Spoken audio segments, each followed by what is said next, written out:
Alien সম্পর্কে আল কুরআনের ভাষ্য। এলিয়েন সম্পর্কে বিজ্ঞান থেকে আল কুরআনের ধারণা অনেক বেশি সুস্পষ্ট। বিজ্ঞান যেখানে দ্বিধাদ্বন্দ্বে, কিন্তু আল কুরআন সেখানে দিচ্ছে 100% নিশ্চয়তা। যেই দিনই আমরা এলিয়েনদের সাথে যোগাযোগ করতে পারবো, সেই দিন হয়তো দলে দলে মানুষ ইসলামের ছায়াতলে এসে আশ্রয় গ্রহণ করবে। খ্রিস্টপূর্ব 5 শতকে থেলাস সর্বপ্রথম ভিনগ্রহে প্রাণীর ধারণা পোষণ করেন।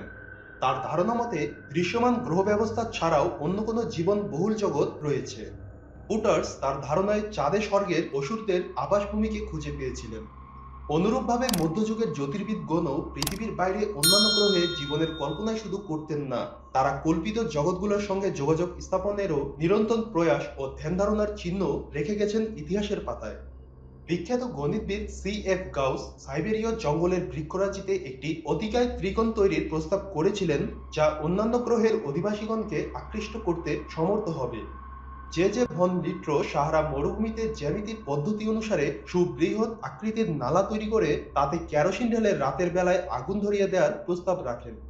সিগ্রোস দিনের সূর্যালোকে অতিকায় আয়না স্থাপন করে আলোর প্রতিফলন ঘটিয়ে ভিন্ন গ্রহের মানুষের সাথে যোগাযোগ করতে পরামর্শ পর্যন্ত দান করেছিলেন। এই তো গেল প্রাচীন ও মধ্যযুগীয় দার্শনিকদের প্রচেষ্টা। আর আধুনিক যুগে ভিন গ্রহের প্রাণীর সন্ধানে পৃথিবীতে এবং পৃথিবী থেকে পৃথিবীর বাইরে মহাকাশে পরিচালিত হচ্ছে বিভিন্ন অভিযান। পৃথিবীর অভিযানগুলোর মধ্যে উল্লেখযোগ্য হল সেটি, সার্চ ফর এক্সট্রা টেরেস্ট্রায়াল ইন্টেলিজেন্স, যা 1960 খ্রিস্টাব্দে প্রতিষ্ঠা করেন জ্যোতির্বিজ্ঞানী ফ্রাঙ্ক ড্রেক। সেটি বেতার তরঙ্গ ব্যবহার করে ভিন গ্রহের প্রাণীর সন্ধান করে পৃথিবী থেকেই। বর্তমানে 10টিরও বেশি দেশে সেটি এ কার্যক্রম পরিচালনা করছে। ভিন গ্রহের প্রাণীদের সম্পর্কে আঙ্কিক কিংবা যৌক্তিক কিংবা বিশ্বাসগত এই বিপুল সমর্থনের কারণেই গবেষকরা খুঁজে চলেছেন প্রাণের অস্তিত্ব। এই সন্ধান কার্যক্রমে গবেষকরা একদিকে অতীতের ঐতিহাসিক উৎসে খোঁজ করছেন ভিন গ্রহের প্রাণীর অস্তিত্ব, আর বিজ্ঞানীরা খোঁজ করছেন পৃথিবীর বাইরের গ্রহ কিংবা উপগ্রহে প্রাণের অস্তিত্ব। শুধু বৈজ্ঞানিক ও দার্শনিক নয়, গণমাধ্যমও রেখে যাচ্ছেন এতে গুরুত্বপূর্ণ ভূমিকা। ভিনগ্রহের প্রাণীদের সম্পর্কে গণমাধ্যমে বহু চটকদার এবং কখনো কখনো ভাবগম্ভীর কাজও হয়েছে। যেমন লেখা হয়েছে বই, প্রকাশিত হয়েছে পত্রিকার প্রতিবেদন, তেমনই তৈরি হয়েছে গান, চলচ্চিত্র এবং অ্যানিমেটেড চলচ্চিত্র, যা নতুন করে বলার কোনো অবকাশ রাখে না, কারণ এগুলো সম্পর্কে আমরা সকলেই জানি। এবার আমরা আল কুরআনের দিকে দৃষ্টি দেই। মহান আল্লাহই জগৎসমূহের প্রতিপালক। বিশ্বজগতের প্রতিপালক আল্লাহর জন্যই সকল প্রশংসা। জগৎসমূহের প্রতিপালক আবার কি?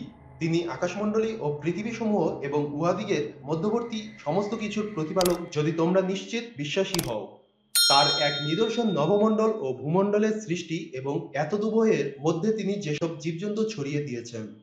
আল্লাহ হইতেছেন তিনি, যিনি সৃষ্টি করিয়াছেন অসংখ্য আকাশ আর অনুরূপ সংখ্যক পৃথিবী।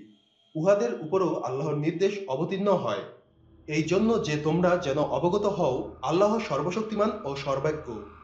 আল কুরআনের আরও অনেক আয়াতে ইঙ্গিত প্রদান করা হয়েছে যে শুধু আমাদের এই পৃথিবীই নয়, অন্য কোনো অজানা প্রান্তেও রয়েছে আল্লাহর সৃষ্টিজীব।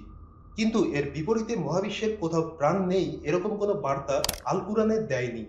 আর 42 নং সূরার 29 নং আয়াত এবং 65 নং সূরার 12 নং আয়াত দুইটি আমাদেরকে 100% নিশ্চয়তা প্রদান করে ভিন গ্রহের প্রাণী সম্পর্কে, এবং 65 নং সূরার 12 নং আয়াতটি আমাদেরকে যে ধারণা দান করে তা হলো ভিন গ্রহের প্রাণীরা আমাদের মতোই বুদ্ধিমান এবং গঠনগত দিক থেকে আমাদের মতোই উন্নত, হতে পারে আমাদের থেকেও বেশি।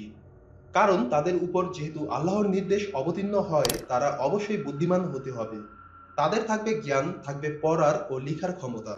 যদি পড়ার ও লিখার ক্ষমতা থাকে, তাহলে তাদের মস্তিষ্ক হতে হবে বড় এবং থাকতে হবে ন্যূনতম আমাদের হাতের মতো গঠন, যা কলম ধরতে সহায়ক। কিন্তু এলিয়েনের গঠনগত বিজ্ঞানের ধারণাগুলো অনেক বৈচিত্র্যপূর্ণ, যা শুধু কল্পনা মাত্র।